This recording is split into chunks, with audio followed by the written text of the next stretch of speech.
صلوات بھیج دیجیے.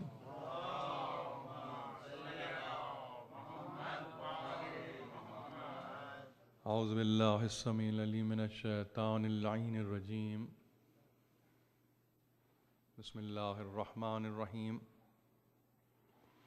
الحمد للہ الذی ذکرہ شرف للذاکرین وطاعتہ نجاۃ للمطیعین وحمدہ عز للحامدین وشکرہ فوز للشاکرین والصلاة والسلام علی سید الانبیاء والمرسلین ابی القاسم محمد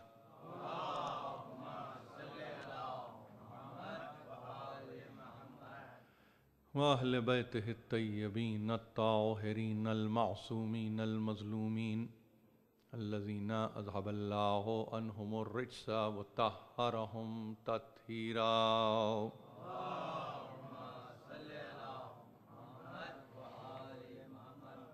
ما بعد فقد قال اللہ سبحانہ وتعالی فی محکم کتابہ الحکیم کلا ان الانسان لیطغی ان رآہ استغنی ان الی ربک الرجعی. صلوات.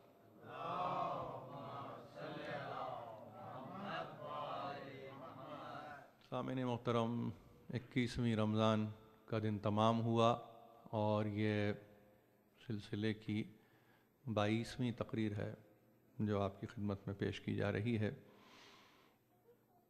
مسلسل ہم سورہ علق کو مضمون بنا کر اس کی آیات پر گفتگو کرنے کی عزت حاصل کر رہے ہیں، اور اس سلسلے میں ان 3 آیتوں کو آپ نے متواتر سنا ہے مجھ سے، خاص طور پر گزشتہ 2 روز سے. صرف مقصد یہ ہے کہ جو کچھ بھی بیان کیا جائے اس میں وقت گزاری کا عمل نہ ہو، بلکہ ہم کسی نتیجے پر بھی پہنچنے کے قابل بن جائیں. یہی کوشش ہے اور یہی کاوش ہے، اور اسی تعلق سے آپ کو زحمت بھی دی جا رہی ہے. میں امید کرتا ہوں کہ آپ میں خاص طور پر ہمارے نوجوان سورہ علق کا مطالعہ کرتے ہوں گے، اور اس تناظر میں تو خاص طور پر کرنا چاہیے کہ جہاں پر اس سورہ کو عنوان بنا کر گفتگو کی جا رہی ہے، صرف اس لیے کہ ہم مضامین کو پڑھتے ہوئے، مضامین کے مطالب کا مطالعہ کرتے ہوئے ذرا چوکنا رہیں اور یہ دیکھیں کہ کیا کہا جا رہا ہے. اس سلسلے میں میری خواہش تو یہی ہے اور ہمیشہ سے یہی رہی ہے کہ فقط وہ تراجم جو کسی خاص مسلک یا کسی خاص موقف کی نمائندگی کرتے ہوں، فقط انہیں ہی نہ پڑھا جائے، بلکہ دیکھا یہ جائے کہ مختلف نوع افراد جب قرآن کا ترجمہ کرتے ہیں اور قرآن کی تفسیر کرتے ہیں تو ان کے سامنے وہ کیا مبادیات ہیں، وہ ایسے کون سے اصل اصول ہیں کہ جن کو رکھ کر وہ ترجمہ یا تفسیر کرتے ہیں. اس لیے کہ قرآن بہت اہم کتاب ہے، اس تعلق سے بھی الہامی تو ہے، ظاہر ہے، اور ہمارے پاس یقیناً اپنا ایک احترام اور اپنی ایک عزت اور تکریم تو اپنی جگہ ہے، لیکن کہیں یہ نہیں ہے کہ آپ قرآن پر عاقلانہ گفتگو نہ کریں، ایسا نہیں ہے کہ قرآن پر آپ نگاہ نہ دوڑائیں، ایسا نہیں ہے کہ قرآن کے مضامین کو آپ درک نہ کریں، ایسا قطعاً نہیں ہے، بلکہ باقاعدگی سے آپ کو کہا گیا ہے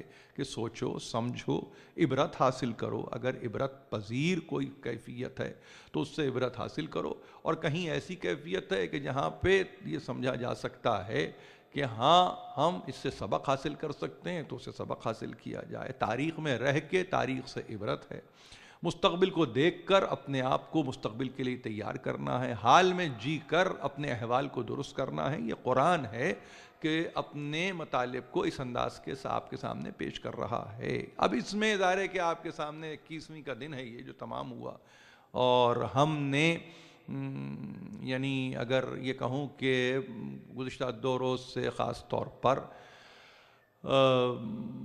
ان آیتوں کو لے کر آپ کے سامنے گفتگو کرنے کی عزت حاصل کی ہے تو اس میں یہ بھی وقت آیا ہے کہ چونکہ مخصوص ایام رہے تو امیر المومنین کو بھی ہم نے اپنی نگاہوں کا مرکز جانا اور انہی سے کسب فیض بھی کیا، اس لیے کہ ان کے بدون قرآن کو پڑھنا ایسا ہی ہے جیسے کہ رات کی تاریکی میں آپ روشنی کو تلاش کرتے نظر آ جائیں جبکہ شمع ہی موجود نہ ہو۔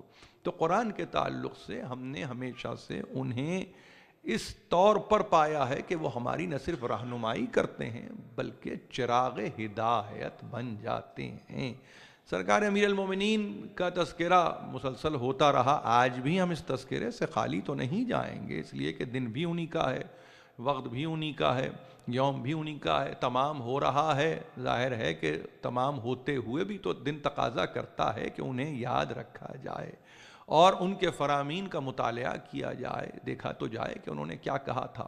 مسئلہ سورہ علق نے اور خاص طور پر ان 3 آیتوں نے آپ کی توجہات کو صرف اس سمت یا اس جانب مبذول کروایا ہے کہ جہاں یہ کہا گیا ہے کہ انسان پہلے اپنی حقیقت کو تو جانے کہ اس کی حقیقت کیا ہے۔ جب تک انسان اپنی حقیقت سے آشنا نہیں ہوگا اس وقت تک ظاہر ہے کہ عدوان بھی ہے، طغیان بھی ہے، اس وقت تک ظاہر ہے انحراف بھی ہے، اس وقت ظاہر ہے کہ اگر جانتا ہی نہیں انسان اپنے آپ کو تو وہ کیا جانے رموز کائنات کو، وہ کیا جانے اسرار کائنات کو، وہ کیا جان سکتا ہے؟ جو اپنے آپ کو نہیں جانتا وہ کائنات کو کیا جانے گا؟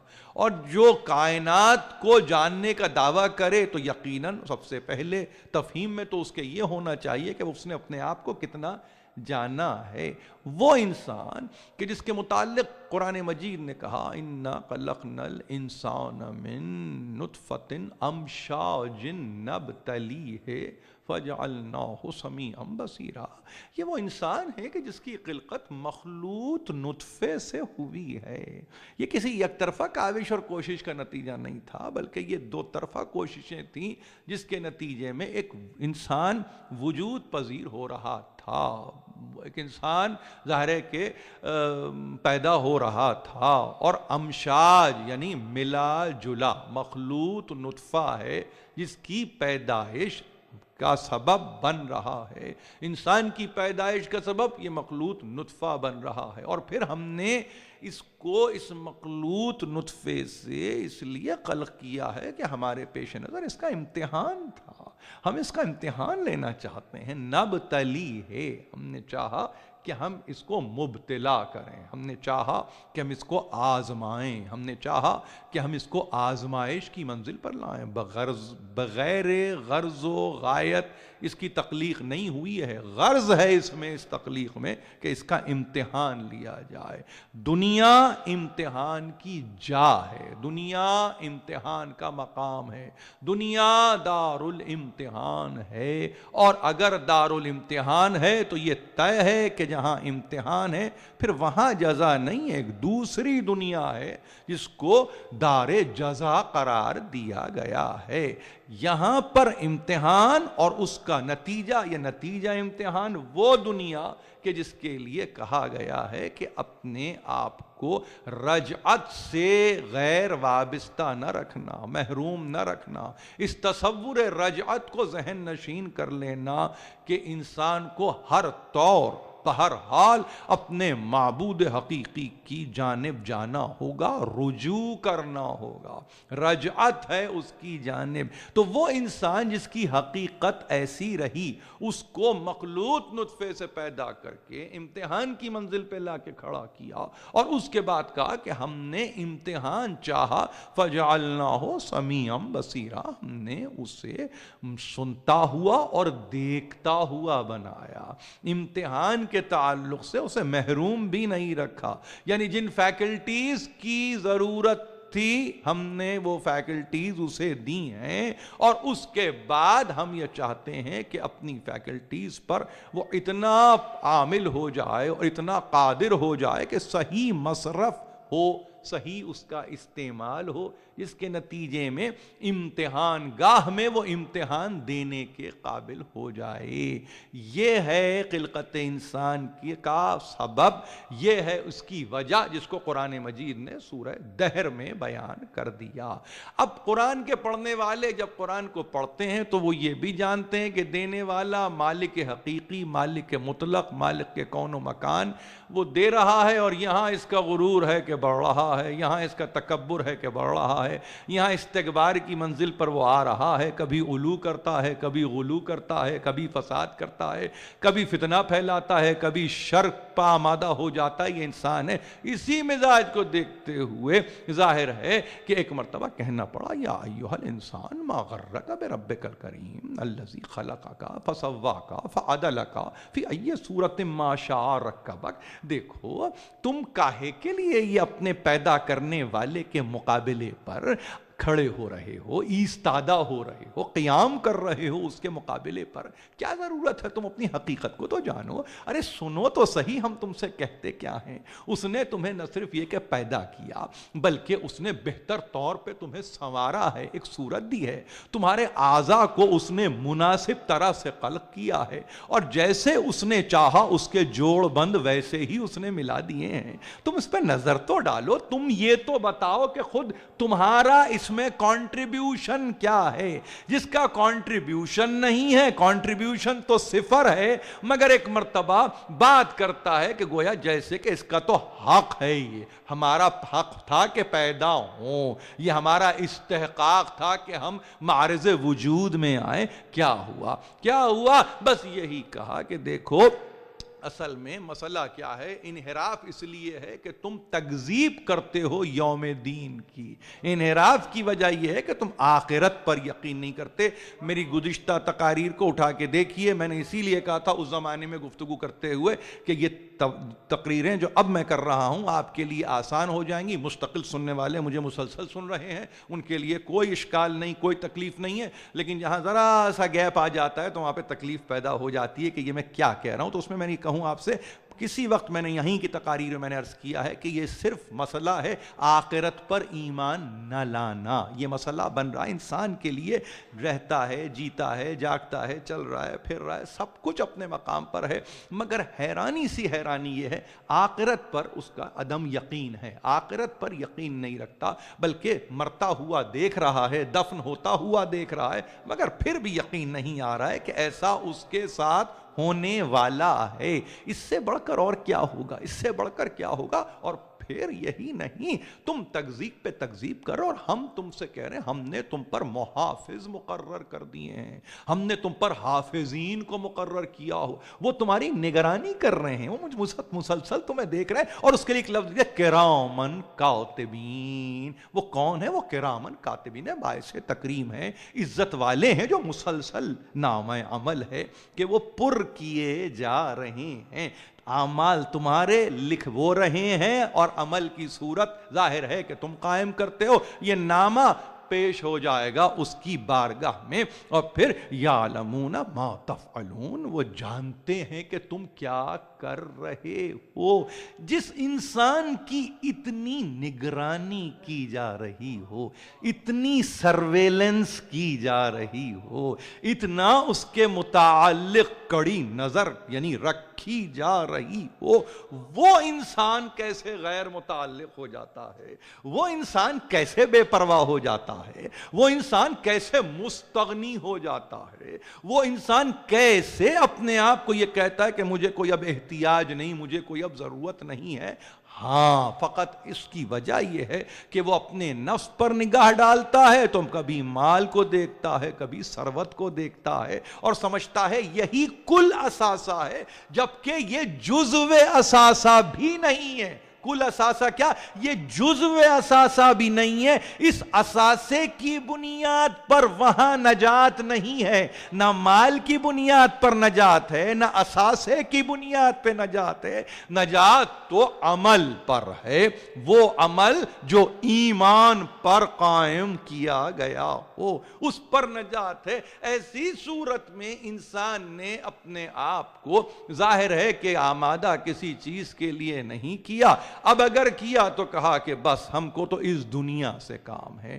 قرآن مجید نے کہا یہ وہ انسان ہے کہ جس کا نہ مال کام آتا ہے نہ جس کی کمائی کام آتی ہے، یعنی کمایا ہوا پسنداز کیا ہوا مال بھی کام نہیں آتا اور جو کمایا جا رہا ہے وہ بھی کام نہیں آتا۔ اب اگر ایسی صورت ہے تو پھر کیا شے ہے کہ جس کے نتیجے میں انسان کم از کم اپنے آپ کو اس بات کے لیے آمادہ تو کرے کہ ہم اپنے مالک اور اپنے خالق کے سامنے کم از کم سرخرو تو ہو جائیں۔ تو کہا اس کے لیے ایمان نتیجہ بن جائے ظاہر عمل کی صورت، اور پھر یقین پیدا ہو جائے، اور اس یقین میں روز آخرت پر یقین حتماً قائم ہو جائے، اور اس میں تصور مراجعت کو کبھی بھی اپنے سے انسان دور نہ کرے، رجعت اس کی بارگاہ میں۔ اب رجعت اس کی بارگاہ میں تو ظاہر ہے کہ جانے والا جو ذمہ داری سے آیا ہے وہی ذمہ داری سے جا سکتا ہے، غیر ذمہ دار آ کے ذمہ داری سے نہیں جایا جاتا۔ اگر کوئی غیر ذمہ دار ابتدا میں ہے تو بہت مشکل ہوتی ہے اس کے لیے کہ وہ ذمہ داری کا مظاہرہ کرے، تائیں کہ وہ اپنے آپ کو 360 درجے گھما کر ایک مرتبہ تیار کر لے کہ ہاں جو ہوا سو غلط ہوا، اب ایسا نہیں ہوگا۔ لیکن اکثر و بیشتر یہ دیکھا گیا ہے کہ جیسی بنیاد ویسے ہی عمارت ہے۔ اب خشت اول کج ہے تو عمارت کج ہے، لیکن خشت اول اگر سیدھی ہے تو عمارت بھی سیدھی تعمیر ہو جاتی ہے۔ یہ بنیاد ہے، یہ بنیاد ہے، اس بنیاد کو سمجھنے کی ضرورت ہے۔ عزیزان محترم، ہمارے پاس ظاہر ہے کہ گفتگو کے لیے چند ہی دقیقے ہوتے ہیں، اور اس میں میری کوشش یہ ہوتی ہے کہ آپ جو بھی یہاں پہ شرکت فرما رہے ہیں میرے احباب اصحاب، وہ خاص طور پر یہ دیکھیں کہ ہم جس انداز سے گفتگو کر رہے ہیں اس میں اپنے خاص طور پر خیالات کو پیش کرتے ہوئے میں یہ مطالبہ ضرور کرتا ہوں سننے والوں سے کہ وہ ذرا سا غور سے کام لیں، اور فکر کی ضرورت ہے۔ امیر المومنین کا تذکرہ کرتے ہوئے، اور خاص طور پر کل کی تقریر اگر آپ کے پیش نظر ہے، تو میں نے یہی کہا تھا کہ وہ انسان کہ جس نے اپنی رجعت کو ہر آن پیش نظر رکھا ہے، ہمارے لیے وہ سرمایہ ہے، ہمارے لیے وہ اساس ہے، ہماری وہ میراث علمی ہے۔ دنیا کے لیے علی ہے، میرے لیے علمی میراث ہے، وہ میرا علمی ورثہ ہے جو مجھ تک پہنچا ہے۔ تو میں اپنے علمی ورثے کی تو حفاظت کروں گا، اور جب اس علمی ورثے کا میں محافظ بن جاؤں گا تو فقط محافظت برائے محافظت نہیں ہے، بلکہ عمل بھی کرنا ہے کہ کیا طریقہ تھا، کیا انداز تھا، کہنے کا طریقہ کیا تھا، لب و لہجہ کیا تھا، زندگی کس طرح سے گزاری ہے۔ آج کے دور میں اگر آج کا بچہ آپ سے یہ پوچھے کہ بارہا ہم نے یہ دیکھا ہے مسلسل مجلسیں ہوتی ہیں، مسلسل ماتم ہوتا ہے، آخر اس کی افادیت کیا ہے، اس کی ضرورت کیا ہے، یہ پورا طرز عمل کہنا نہیں ہے کیا، یہ پرانا طریقہ نہیں ہے کیا، آج ہمیں اس سے کچھ ملتا بھی ہے؟ تو ایسے بچوں کو جواب دینے کے لیے ماں باپ کو یہ چاہیے کہ وہ اپنے آپ کو تیار رکھیں، اور فقط تیار رکھیں اس لیے نہیں کہ وہ یہ کہیں کہ ہم نے اپنے آبا کے دین پر اپنے آپ کو پایا تو تم بھی اپنے آبا کے دین پر باقی رہنا۔ یہ آرگیومنٹ اسلامی آرگیومنٹ نہیں ہے، یہ آرگیومنٹ اسلامی دلیل نہیں ہے، یہ ایسی دلیل ہے جس کو قرآن نے روز اول ریجیکٹ کر دیا، یہ کہہ کر کہ اپنے آبا کے دین پر چلتے ہو تو سنو، اگر ہم کوئی نیا دین پیش کریں تو پھر کیا کرو گے؟ تو اس کے بعد کیا ہوتا ہے؟ انسان ایک مرتبہ ڈھیڑ بن جاتا ہے۔ قرآن نے کہا ہمیں اس فکر و نظر کی ضرورت ہی نہیں ہے، ہم چاہتے یہ ہیں انڈیپینڈنٹ تھنکنگ ہو جس کے نتیجے میں تم دین کو اختیار کرو، دین پر جبرن آ کے نہ رک جاؤ، دین کو اختیار کرو۔ جہاں آپ کو دنیا کہے فری ول، فری ڈٹرمنیشن کی باتیں ہو رہی ہیں، وہاں پہ دین نے تو آپ کو اس دیانت سے بتایا ہے کہ ہم چاہتے ہیں اپنی عقل کو استعمال کرو، دین کو اختیار کرو، اب جتنا جو اس سے کسب کر سکے وہ کسب کرتا رہے، دوسرے سے اس کا حساب نہیں ہے، اس سے ہی اس کا حساب لیا جائے گا۔ تم نے کتنا سیکھا یہ حساب ہے، اس نے کتنا سیکھا وہ حساب آپ کے حصے میں میں نہیں آتا. تو اس کا مطلب یہ ہے کہ امیر المومنین کے تعلق سے اگر ذکر ہو رہا ہے تو سیکھنا یہی ہے کہ زندگی کیسے گزاری جاتی ہے. اگر زندگی گزارنے کا طریقہ آ جائے اور شعور آ جائے زندگی کا تو یقین جانیے یہی تو اصل زندگی ہے, یہی تو روح زندگی ہے. اور روح زندگی ہی میں بندگی ہے اگر آپ سمجھیں کہ وہ بندگی کیا ہوتی ہے. آپ کی زندگی سے کاٹ کر علیحدہ کر کر بندگی کا تصور نہیں ہے. یہ بات بھی کہہ چکا ہوں, 24 ساعتیں دن کی ہیں, ہر لمحہ زندگی سے بھرپور ہونا چاہیے, مگر اس کے ساتھ ساتھ وہ لمحہ بندگی سے بھی دور نہیں ہونا چاہیے. تو اس کا مطلب یہ ایک بیلنس کی ضرورت ہے اس زندگی میں کہ وہ کیسا آپ ایک بیلنس قائم کرتے ہیں جس کے نتیجے میں زندگی بندگی بھی رہے اور بندگی زندگی بھی بن جائے. اس کا مطلب یہ ہوا ہمارے لیے پھر ایسی صورت میں کوئی ہم جیسا نہیں ملتا جو ہمیں سمجھائے. پھر وہی بات جو محمود الحسن ہاشمی نے یا شبیر احمد عثمانی نے حاشیوں میں لکھی, فوق العادہ ہم کو کوئی چاہیے جو ما فوق ہو عادات میں اطوار میں, تبھی تو ہم دیکھیں نا نگاہ اٹھا کے کہ وہ ہماری منزل ہے, وہاں تک ہمیں جانا ہے. آپ کبھی بھی منزل کے متلاشی نگاہوں کو جھکا کے نہیں رہتے. آپ جب بھی منزل کی طرف دیکھتے ہیں سر اٹھا کے دیکھتے ہیں, اس لیے کہ منزل نظر آنی چاہیے, منزل کا نشان نظر آنا چاہیے, منزل کی علامات ہویدہ ہونی چاہیے, منزل پہ علم نظر آنا چاہیے. اگر نہیں ہے تو وہ منزل منزل ہی نہیں ہے. اس کا مطلب یہی ہے کہ زندگی نے ہمیں کچھ سکھلایا ہے ان ہستیوں کے ساتھ, اور یہ ہستیاں وہ ہستیاں ہیں جنہوں نے اپنے آپ کو پابند کیا, جیئیں گے تو اس کے لیے جیئیں گے, مریں گے تو اس کے لیے مریں گے. کل زندگی اس کے لیے ہے, کل بندگی اس کے لیے. اگر زندگی بندگی سب اس کے لیے ہے تو پھر اب کیا رہ گیا؟ ہاں, ایک منزل اور ہے جس کو سمجھنا ضروری ہے اور جس کا جاننا ضروری ہے. دیکھیے میں نے ابھی آپ سے یہ کہا ہے کہ مراجعت رجعت معبود حقیقی کی بارگاہ میں ہر آن ہے, اس کا کوئی وقت مقرر نہیں ہے. یعنی آپ سے اگر پوچھے کہ کب لوٹ کر جاؤ گے تو آپ کے پاس اس سے بہتر جواب نہیں ہوگا. ہر وقت اس کا وقت ہے, جب چاہے وہ بلا لے. ہم آمادہ ہیں, ہم آمادہ ہیں. آمادگی اصل حیات ہے. اگر آمادگی اصل حیات ہے تو پھر گھبراہٹ کاہے کی ہے, پریشانی کاہے کی ہے؟ اس پورے انداز سے زندگی کو گزارا ہے کس نے؟ امیر المومنین نے. اسی لیے آپ نے غور کیا ہوگا چونکہ ہر آن رجعت پیش نظر رہی ہے تو صفین سے واپسی پر ایک وصیت نامہ پورا موجود ہے جو امام حسن کے تعلق سے ہے, اور ظاہر ہے کہ اس میں وہ طولانی ایک سلسلہ ہے. یعنی جہاں پر سید رضی نے کچھ شاہکار چیزیں جمع کی ہیں خطبات میں, مکتوبات میں, وہاں پر کچھ ایسا سرمایہ ہے ہمارے پاس کہ اگر صرف پڑھیں آپ تو یقین جانیے کہ آپ کی زندگی کے معنی بدل جائیں, آپ کی حیات کے معنی بدل جائیں. صفین سے واپسی ہے اور وصیت نامہ تحریر کر دیا گیا. بالکل ایسے ہی جیسے کہ آج کی دنیا میں آپ سے عرض کیا موسوی صاحب نے اپنی کسی تقریر میں یہیں پر کہ United Nation Development Programme UNDP نے یوں سمجھیے کہ مالک اشتر کو جو خط لکھا ہے اس کو ریکمینڈ کیا ہے دنیا کے بہترین سربراہان مملکت کو کہ اگر اچھا نظام حکومت چاہتے ہو تو اس خط کو پڑھنے کی ضرورت ہے جو مالک اشتر کو ایڈریس کیا گیا ہے. آپ مجھے بتائیے 21ویں صدی میں جینے والے اس صدی کا تذکرہ کر رہے ہیں تو اتنا شعور تو ہے کہ بہتر کون تھا, بہترین کون تھا, ضرورت کس کی ہے, احتیاج کس کو ہے, محتاج کون ہے. اتنا زمانہ گزرنے کے بعد مالک اشتر کا خط یاد رہ گیا. تو اگر ذمہ دار حکومتوں کو حکومت کے نظم و نسق کے لیے مالک اشتر کا خط یاد رہ سکتا ہے تو ذمہ دار ماں باپ کو علی کی وصیت کو بھی یاد رکھنا چاہیے, اس وصیت کو یاد رکھنا چاہیے جس کے نتیجے میں آپ کے بچوں کی حیات طولانی ہو جاتی ہے. اسی لیے آج میں چاہتا ہوں کہ اس پر بھی ایک نگاہ ڈالی جائے, اور ہوتا تو نہیں ہے, یہ شاید اب کچھ دستور بھی نہیں ہے, لیکن بہرحال میرے پاس یقین جانیے 35 یا 40 منٹ کے کچھ معنی یہی ہیں کہ ایسی باتیں کی جائیں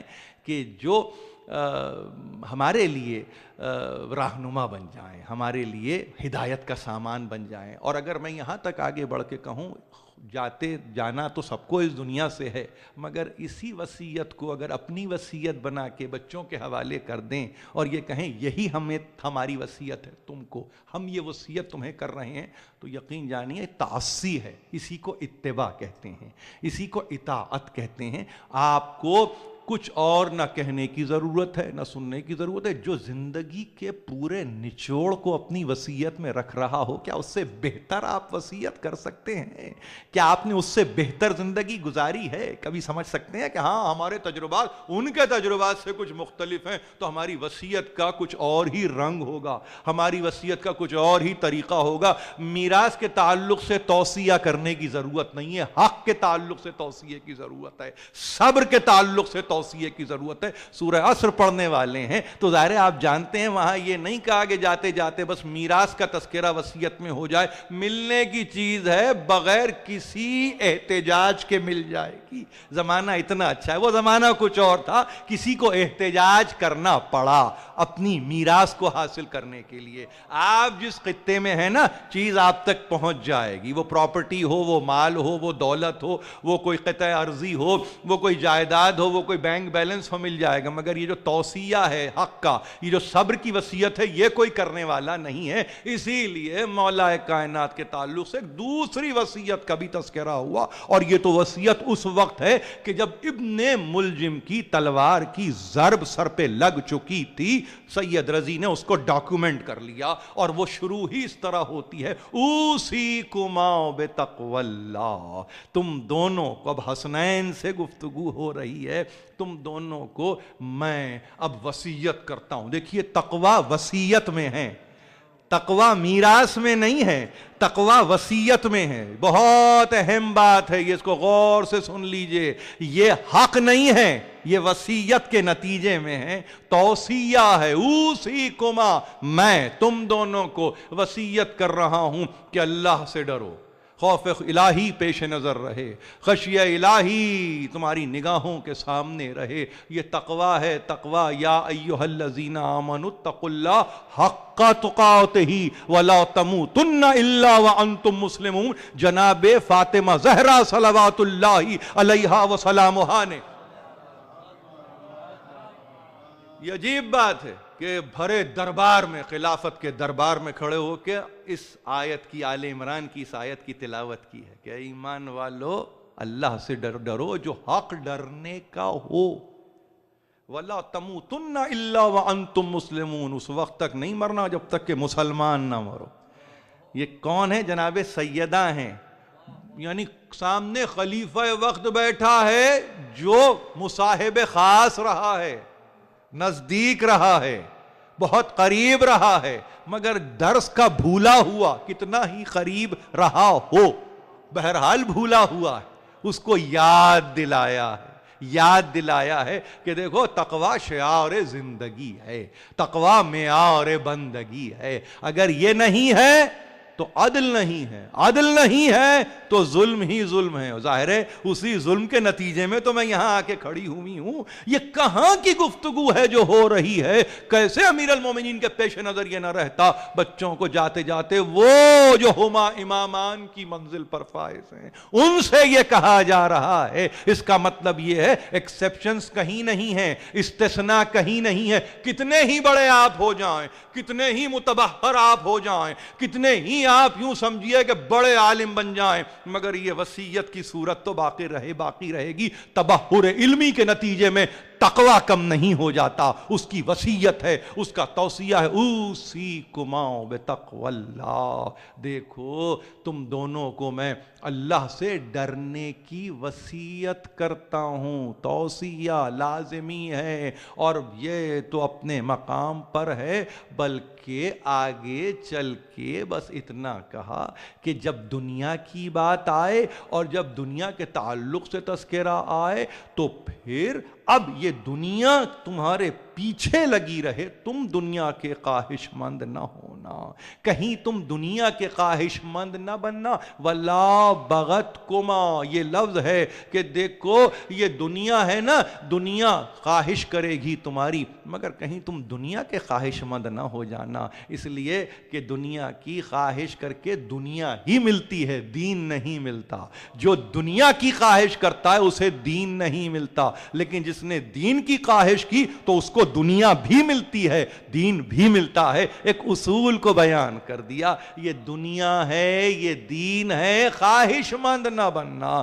یا ایھا الذین آمنوا اتقوا اللہ وابتغوا الیہ الوسیلہ وجاہدوا فی سبیلہ لعلکم تفلحون۔ اسی لیے صاحبان ایمان کو ایک مرتبہ مخاطب کر کے قرآن نے کہا، اے ایمان والو تقوی تو اختیار کرو مگر خواہش مند رہو وسیلے کے، وسیلے کے خواہش مند رہو، وسیلے کی تمنا کرو، وسیلے کی جستجو کرو، دنیا کی جستجو نہیں ہے۔ وسیلہ مل گیا، دنیا بھی مل گئی، دین بھی مل گیا، لیکن وسیلہ ہی نہیں ملا تو آپ دین کی بات کر رہے ہیں، جو دنیا ملنی تھی وہ دنیا بھی نہیں ملتی۔ دیکھو ان باتوں کو یاد رکھو، یہ قرآن نے کہا ہے، اور اس کے بعد آگے بڑھ کے لا تعصفا، دیکھو کبھی افسوس نہ کرنا، الا شیئن منہا زوینکما، یہ دنیا ہے نا، اب اگر اس دنیا سے تم جیتے ہو، اس دنیا میں رہتے ہو، اگر تم سے کسی شے کو یہاں چھین لیا جائے تو کف افسوس نہ ملنا، کبھی افسوس کا اظہار نہ کرنا، کبھی تعصف نہ کرنا۔ یہ دنیا ہے، دنیا آتی ہے جاتی ہے، فانی ہے، مکانی ہے، اس کو جاویدانی نہیں کہتے، اس کو دائمی نہیں کہتے، اس میں بقا نہیں ہے۔ تو جس چیز میں بقا نہیں ہے اس کا افسوس کاہے کا ہوتا ہے، اس کے تعلق سے تعصف کاہے کا ہوتا ہے۔ تعصف کی ضرورت نہیں ہے، افسوس کی ضرورت نہیں ہے، بس یاد رکھو، یاد رکھو تم سے اگر کسی شے کو روک لیا جائے، زوی عنکما، روک لیا جائے تو اس رکاوٹ پر افسردہ نہ ہو جانا، اس کو اللہ کی مصلحتوں کا حصہ سمجھ لینا۔ معلوم نہیں پروردگار کیا چاہتا ہے، معلوم نہیں کہ ارادہ قدرت کیا ہے، معلوم نہیں کہ اشارہ رب کیا ہے، جب تک یہ چیزیں پیش نظر نہیں ہوں گی اس وقت تک یہ دنیا آسان نہیں، مشکل ہوتی چلی جائے گی۔ کس طرح سے امیر المومنین نے جاتے جاتے اس انداز سے دور کیا ہے، دور کیا، دور رکھو، دور رہو، اور اس کے بعد ایک منزل پہ آ کے، یہ تو وصیت کا سلسلہ دو بیٹوں سے ہو رہا تھا، ایک مرتبہ کہا یہ فقط ان سے نہیں ہے بلکہ یہ کاہے کس سے ہے، یہ مکالمہ کس سے کر رہا ہوں، جمیع ولدی و اہلی و من بلغہ کتابی، یہ میری وصیت جو ہے نا جمیع اولاد عبد المطلب سے ہے، یہ جو میری وصیت ہے نا یہ اہل خانہ سے ہے، اور اس کے بعد وہ لفظ رکھ دیا کہ جس سے آپ کا اور امیر المومنین کا تعلق قائم ہو گیا، جو بھی اس وصیت کو پڑھے اور جس تک یہ وصیت پہنچے ان کو میری یہ وصیت ہے۔ یہ امیر المومنین ہیں، علی ابن ابی طالب ہیں، آپ سے کیسا تعلق ہوا، آپ کے مولا کیسے کہلائے، آپ کے مشکل کشا کیسے کہلائے، ایک تعلق بنایا تو مشکل کشا کہلائے نا، ایک طریقہ ہے، ایک سلسلہ ہے، ایک اثر ہے، اس کے نتیجے میں آپ کے مولا قرار پائے۔ جس کو بھی پہنچے یہ کتاب، یہ وصیت، ان کو میری وصیت کیا، بتقوی اللہ، اللہ کا خوف کرو۔ پھر ایک مرتبہ دہرایا، دو بیٹوں کو کہہ چکے تھے مگر جہاں جہاں یہ پھر آواز پہنچ رہی ہے، یہ وصیت پہنچ رہی ہے، یہ ول پہنچ رہا ہے، یہ ٹیسٹمنٹ پہنچ رہا ہے، ان کے لیے بھی حکم یہی ہے کہ اللہ سے ڈرو، خشیہ الہی میں مبتلا رہو، اللہ کی ذات سے غافل نہ رہو۔ یہ ترجمہ میں کر رہا ہوں، وگرنہ تقوی کا ترجمہ کرنے کی مجھے ضرورت نہیں ہونی چاہیے، لیکن جتنے شیڈز میں ترجمہ کیا گیا وہ سارے شیڈز آپ کی خدمت میں بیان کر رہا ہوں۔ اور اس کے بعد ایک منزل آئی، وَأَلَّا اللہ فی الایتام. اب دیکھو نگاہ رکھنے کی ضرورت ہے، یتیموں پر نظر رکھنا. ایسا نہ ہو کہ یتیموں سے غافل ہو جاؤ. لا یضیعوا بحضرتکم، ایسا نہ ہو کہ تمہاری موجودگی میں وہ ضائع ہو جائیں، تمہاری موجودگی میں وہ برباد ہو جائیں، تمہاری موجودگی میں وہ نامراد رہ جائیں. دیکھو اپنی موجودگی میں ثابت کرنا کہ کوئی یتیم، کوئی یسیر، کوئی ایسا جس کے سر پر دست شفقت کا کوئی رکھنے والا نہ ہو، کہیں وہ محروم ہو جائے. انہیں کہیں یہ نہ ہو کہ کوئی ان کا نہیں ہے. تمہارا حضور ان کا بھی حضور ہے، تمہاری موجودگی ان کی بھی موجودگی ہے، اور تمہاری موجودگی میں ان کی بقا ہے. اگر تم ایک اپنے آپ کو اس بات کے لیے تیار رکھو، ایسا نہ ہو جائے کہ کہیں تم ان سے غافل ہو جاؤ. اللہ اللہ فی جیرانکم انہم وصیت نبیکم، بے اختیار کہا. اور دیکھو اللہ اللہ اللہ، یہ دیکھیے عجیب اصطلاح ہے، اس کو سمجھنے کی ضرورت ہے. اللہ اپنے مولا کو سمجھنا ہے تو ان کے کلام سے سمجھیے. دیکھو کبھی اپنے پڑوسی سے غافل نہ ہو جانا، کبھی اپنے نیبر سے غافل نہ ہونا. اب دیکھیے کہاں کہاں کی زندگی ہے، کہاں ختم ہو رہی ہے، مگر ایک کیسا معاشرہ تشکیل دینا چاہتے ہیں، کیسی سوسائٹی کو تخلیق کرنا چاہتے ہیں، قیامت تک کے لیے کس معاشرے کی گفتگو کر رہے ہیں. کہیں آپ نے دیکھا کہ ود ان پیرنتھیسس کہیں لکھا ہو یہ مسلم معاشرے کی بات ہو رہی ہے. تمہارا نیبر اگر مسلم ہو، تمہارا جیران اگر اسلام پر ہو تو تمہیں خیال کرنا ہے نہیں. اس میں یونیورسلٹی آف ریلیجن کو بتایا ہے کہ میرا دین وہ دین ہے جو سب کے لیے آیا ہے، خاص کے لیے نہیں آیا، عام کے لیے آیا ہے، عام کے لیے آیا ہے. کیوں کہا کہ اپنے نیبر کا، اپنے پڑوسی کا خیال رکھنا، کہیں اس کے حق کو تلف نہ کرنا. اس لیے کہ ہم نے سنا ہے سرکار رسالت مآب کو وصیت کرتے ہوئے جیران کے تعلق سے، پڑوسیوں کے تعلق سے، یہاں تک کہ امیر المومنین تو یہاں تک کہتے ہیں کہ ایک مرحلہ تو وہ آیا زندگی میں کہ ہمیں محسوس ہونے لگا کہ ہماری وراثت میں یہ حصے دار ہو جائیں گے. ایک کیفیت یہ پیدا ہو گئی تھی اس وصیت میں سرکار رسالت مآب کی کہ جب انہوں نے ایک مرتبہ پڑوسیوں کے حقوق پر گفتگو کی ہے تو ایسا لگا جیسے ہماری میراث میں وہ شامل ہے. یہ مرتبہ ہے، یہ مرتبہ ہے. وَأَلَّا اللَّهُ فِي جِيرَانِكُمْ وَأَلَّا اللَّهُ فی القرآن. دیکھو قرآن سے تعلق قائم رہے. یہ قرآن ہی تو ہے جو اصل حیات ہے، یہ قرآن ہی تو ہے جو عین حیات ہے. لا یسبقکم بالعمل بہ غیرکم، کہیں ایسا نہ ہو جائے کہ تمہارا غیر عمل کرنے میں تم سے سبقت لے جائے. یہ قرآن پر نگاہ رکھنے کی ضرورت ہے. کہیں ایسا نہ ہو وہ سابق العمل ہو جائے، تمہارا غیر سبقت کرے. کتاب تمہاری ہے، کہیں وہ سبقت نہ کرے.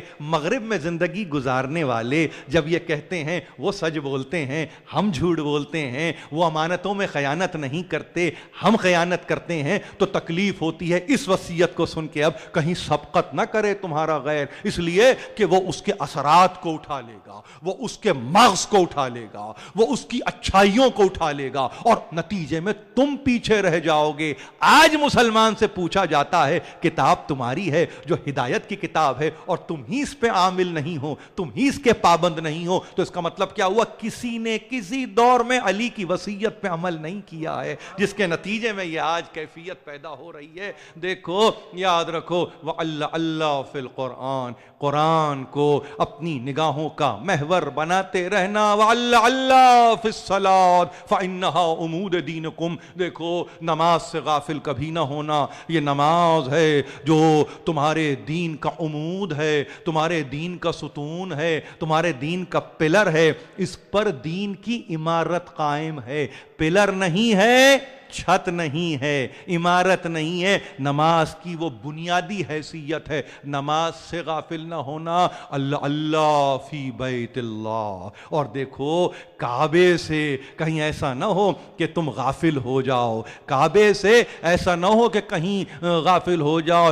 ان ترکا لم تناظروا. دیکھو اگر کعبے کو ترک کر دیا دنیا میں پہچانے نہیں جاؤ گے، تمہیں کوئی جانے گا نہیں کہ تم ہو کون. اللہ کے گھر سے کہیں تخلیہ اختیار نہ کرنا، کہیں خلوت میں جا کے نہ بیٹھ جانا، کہیں ایسی کیفیت نہ ہو کہ تم اللہ کے گھر کو غیر اہم سمجھ لو، ایسا کبھی نہ کرنا۔ اللہ کے گھر کے تعلق سے کہا یاد رکھنا تمہاری نگاہوں کے سامنے وہ بیت رہے جس کو بیت کعبہ کہتے ہیں، اس لیے کہ وہی تو ہے جو تم سب کو باندھے ہوئے ہے، وہی تو ہے جو تم سب کو جوڑے ہوئے ہے، وہی تو ہے جو تمہاری اساس ہے، تم پہچانے جاتے ہی تو اسی گھر سے ہو۔ اب اگر دنیا کو آج تکلیف ہے تو اس گھر سے ہو، دنیا کو آج حیرانی ہو تو اس گھر سے ہو، مگر تم اپنے رشتے اور ناطے کو اس گھر سے کبھی نہ الگ کر لینا، نہ توڑ لینا، نہ اپنے آپ کو جدا کر لینا۔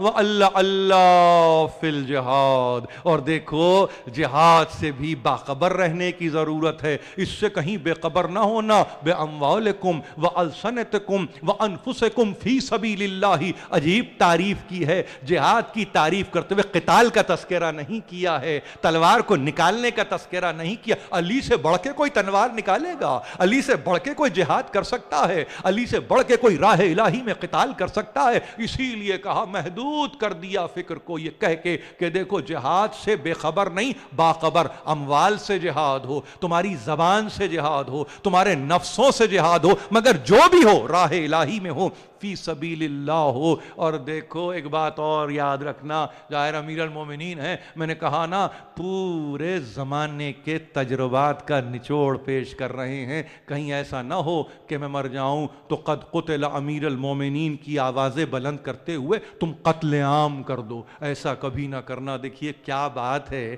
آج کی تاریخ، آج کی سیاست، آج کی آپ کی جو بھی پولیٹیکل سائنس کی تھیوری کہتی ہو وہ کہتی رہے، مگر امیر المومنین نے انسان کو نہیں انسانیت کو بچایا ہے، انسانیت کو بچایا ہے، یہ کہہ کے کہ دیکھو بس یاد رکھنا ہمارے قتل ہونے پر، ہمارے مر جانے پر، ہماری شہادت پر یہ آوازیں کہیں بنی عبد المطلب یہ آوازیں بلند کرتے ہوئے نہ آ جائیں راہوں پر کہ امیر المومنین کو قتل کر دیا گیا، نتیجے میں قتل عام شروع ہو جائے، ایسا کبھی نہ کرنا، قتل عام نہ کرنا۔ ایک ضرب کے نتیجے میں ایک ضرب ہی چاہیے، ایک ضرب واحد کے نتیجے میں ضرب واحد چاہیے، وہ بھی ظاہر ہے کہ اس صورت میں کہ جب میں دنیا سے چلا جاؤں، اگر ہوں تو ظاہر ہے کہ میں ذمہ دار ہوں، تم پر کوئی ذمہ داری نہیں ہے۔ اور پھر آگے چل کے یہاں تک کہہ دیا وہ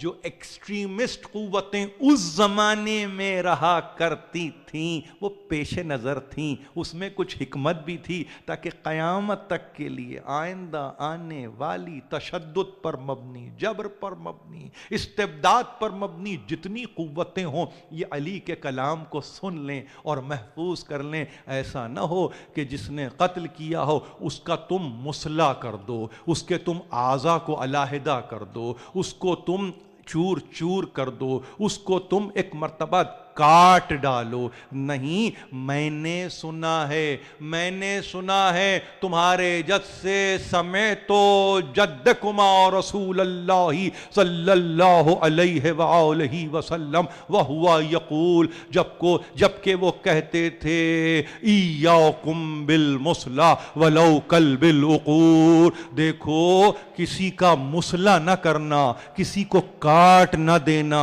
کسی کے ٹکڑے ٹکڑے نہ کر دینا، خواہ کہ وہ دیوانہ کتا ہی کیوں نہ ہو، وہ کلب عقور ہی کیوں نہ ہو، وہ کلب دیوانگی کی منزل پر ہو، اگر مارتے ہو تو مارنا ہے، ٹکڑے نہیں کرنا ہے، اس کے اعضاء کو علیحدہ نہیں کرنا ہے۔ گفتگو 40 ہجری میں ہو رہی ہے، یہ 1432 ہجری ہے، یہ 1400 برس گزر گئے، 8 برس اور ڈال دیجئے، 1400 برس گزر گئے۔ اٹھا کے دیکھیے مملکت خدا داد پاکستان کہ جہاں پہ مسلح ہوتا ہے، جہاں پہ لاش کے ٹکڑے ٹکڑے کر دیے جاتے ہیں، کہیں کسی نے علی کی وصیت کو نہیں سنا ہے۔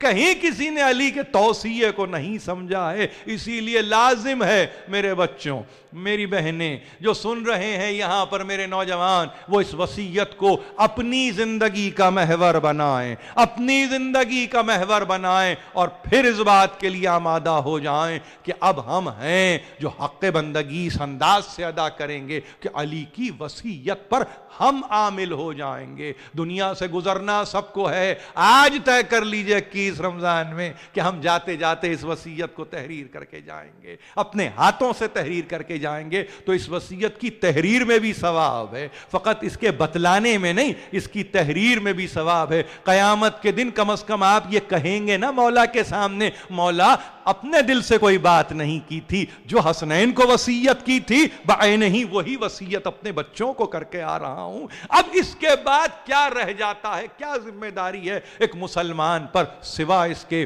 کہ وہ اپنی عاقبت کو سنوارے، عاقبت کو نکھارے، عاقبت کو سدھارے، اور اس کے بعد ایک منزل پہ آ جائے اور کہے مولا اب شفاعت کی منزل ہے. جو کرنا تھا، جو کہنا تھا، جو سوچنا تھا، جو بتلانا تھا وہ بتلا چکے، اب شفاعت کی منزل ہے. تو یہ وہ دربار ہے کہ جہاں پہ آپ کی شفاعت کا سامان ہے. اور پھر دربار بھی کیسا دربار ہے. 21 رمضان ہے، آخری 5 دقیقے تقریر ختم ہو جائے گی. ذرا سی طولانی تقریر ہو گئی، مگر کیا کروں، میں نے کل وعدہ کیا تھا آپ سے اس موضوع کو کم از کم مولا کائنات کے تعلق سے آج مجھے یہاں پر اس کو مکمل کرنا تھا. یہ وہ دربار ہے جس میں حسنین بھی ہیں، وہ بھی تو شفاعت کرنے والے ہیں. آپ کے سامنے کیسا بھرا گھرانہ ہے، مگر حیرانی سی حیرانی ہے، بھرا گھرانہ ہے، مگر آج ایک عجیب منزل ہے کہ وصیت ہوئی، پورا گھر رونے لگا، آوازیں گریہ کی بلند ہو گئیں، آنکھیں بند ہوئیں، مگر آنکھیں بند کرنے سے پہلے کہنے لگے حسن میری نماز جنازہ کی تم پڑھاؤ گے. یاد رکھو مقام میں بتلا رہا ہوں، قبر تمہیں ملے گی تیار، ہاں مٹی کو ہٹانا، لحد خود بخود دیکھو گے کہ وہاں پہ پوری لحد میری تیار ہوگی. جنازہ اٹھاؤ، مگر دیکھو یاد رکھو جنازے کو آگے سے نہ اٹھانا، اس لیے کہ میکائیل جنازے کے ایک کونے کو تھامے ہوئے ہوں گے، جبرائیل میرے جنازے کو تھامے ہوئے ہوں گے. یہ حقیقتیں ہیں، آشکار ہوتی رہیں گی مسلمانوں پر آشکار ہونے کے وقت، مگر ہم پر تو روز روشن کی طرح آیا ہے.